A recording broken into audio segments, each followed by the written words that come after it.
particular case during the digital era, you cannot watch television unless you have two things. One, you have a smart television, the newest, like this you have seen with the flat screen. Some of them, in fact, have already an inbuilt set-top box where you can actually access any free-to-air.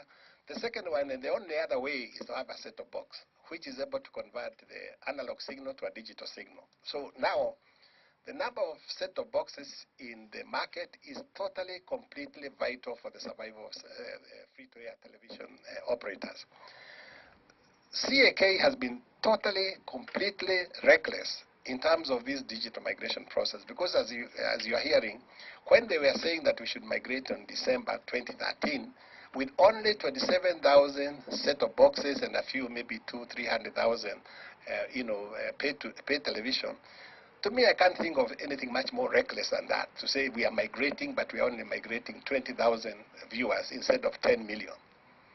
And this has been totally, completely baffling, because migration is not about switching an analog transmitter and putting on a digital transmitter when there's nobody watching that signal at the end of the day. Because if you put it in the air, so what? What is fundamental and what is important is to ensure that there are enough people out there with a set of boxes, because then you are migrating the people, you are not migrating transmitters. There has been contention between we in the media and also the regulator with regard to the number of set-top boxes in the country. The regulator and the government claim that there are about 1.9 million set-top boxes in the country at the moment. 1.1, I don't know, 1.1. Yesterday, I think he talked about 1.9. But I don't see how 800,000, because when we talked with him the week before, he was talking about 1.1. Now he's talking about 1.9, and I don't know the miracle that has happened within a few days to sell those ones. But we in the media have a big interest in the number of set-top boxes out there, because that is our lifeline, that is our lifeblood. The recent study that has been done, and this was done by Scanad. Scanad, honorable members, is the largest and the biggest advertising agency in this country. Commissioned its own research, because they need to know how many set-top boxes out there, so that when they are placing the clients on the television platform, they know how much that there are out there. This is a very recent report, and it reports as follows. As far as Scanad, and these are the people I would give a lot of credence to, rather than a bureaucrat who is just claiming numbers, I don't know from where, and they have not even told us how they are figuring out. They are figuring them out through KRAs, through KCABs and other stuff like that, but that's not how things are done. But the latest information we had was that StarTimes had 250,000 set-top boxes. DSTV and GoTV combined had 190,000 set-top boxes. Zuku had 117,300. Independent suppliers, DVD, DVB, T2 set box. These are sort of universal boxes, free to air, only 50,000. And Bamba TV, which is still very young, had about 5,000. So this is the information we were going with, because I think advertisers would actually want to take a great deal of interest in what was happening. Do you mind if you can table that document? Yes, we will. All right. We'll be happy to. Okay.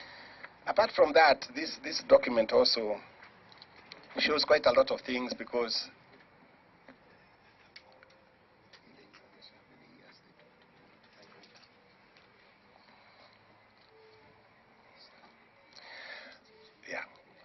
those 500,000, Honorable Chairman, those 500,000 set-top boxes that the Scanad report says are in the air, all of them are pay television set-top boxes, apart from the 50,000. So it means that, in fact, you can see clearly when we are being, forced to move into the migration, we are being moved to become pay television watchers. Let me say that digital migration is inevitable and a good thing, and people have to move at some point. But it is not something, and I think it helps to sort of maybe take a leaf from what has happened in other countries in the world, because Kenya is not the first country to migrate to digital. And just look at perhaps what happened in the Western world, how they managed it, how they handled it, and so on. UK, for instance, took 14 years to migrate. The process. Here, our process, we are being told to migrate within months, within days. And yet the resources for this country are substantially less than what you'd have. If you look at Sweden, which is one of the most prosperous countries, they took 8 years. Spain took 10 years. Italy, 9 years. In fact, the Denmark is the one which took the shortest time, and it's a small country anyway.